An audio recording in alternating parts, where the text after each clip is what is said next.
Eğitimciler Birliği Sendikası olarak ülkemizde devam eden ve bize göre zulm durumuna gelen kılık kıyafet yasağının kaldırılmamış olması üzüntüyle, esefle karşılığımızı ifade etmek isteriz.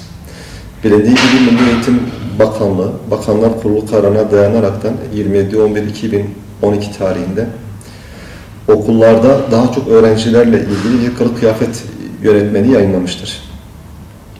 Bu kılık kıyafet yönetmeninin doğrusu takdir ettiğimiz, sevindiğimiz, mutlu olduğumuz pek çok yön var. Bunlardan bazıları ve önemlisi özellikle öğrenciler açısından kılık kıyafet serbestiyesidir. Yani öğrenci bundan sonra artık ilkokul ve ortaokul ve liselerde resmi kıyafet, resmi üniforma giymek mecburiyeti kaldırılmıştır ve öğrenci dilediği elbiseyi giyecektir. Tabi konuda belli kıstaslar var. Aynı zamanda okulların belli törenlerde, milli bayramlarda öğrencilere aldırdığı özel formaların da tek tip elbisesinden kaldırılmış olması bu da sevindirici ki okullarda tek tip kıyafet maalesef askeri zihniyetin, askeri diktanın bir geleneği ve uygulamasıydı.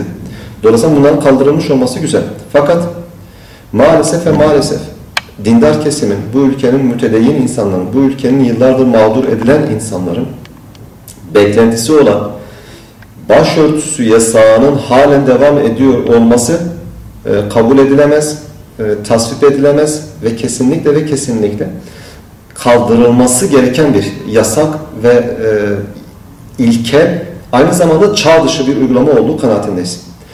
Bu çerçevede mevcut olan hükümetin Bakanlar Kurulu kararıyla ve Milli Eğitim Bakanlığı'nın yayınladığı genelge ile bazı yasakları kaldırmış olması ve bazı alanlarda serbestiyet getirmesi memnuniyet verici, sevindirici bir gelişme olmakla beraber halen daha 2012 yıl Türkiye'sinde, hatta 2012'nin sonu olmasına rağmen halen daha okullarda kılık kıyafet anlamında başörtüsünün kaldırılmamış olması anlaşılabilecek, kabullenebilecek bir durum değildir.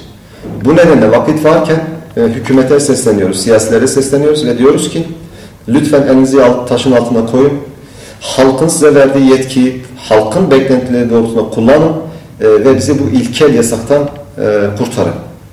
Bu ilkel yasak durduğu sürece maalesef keyfi uygulamalar da beraberinde gelecektir ve bazı işgüzar yöneticiler çocuklarımıza, diğer taraftan çalışanlara ki özellikle bayan öğretmenlere yönelik ilkel tutum ve davranışlar sergileyeceklerdir. Bu anlamda bu yıl itibariyle yaşadığımız ki bazı illerimizde ve okullarımızda maalesef cezalar da söz konusu oldu.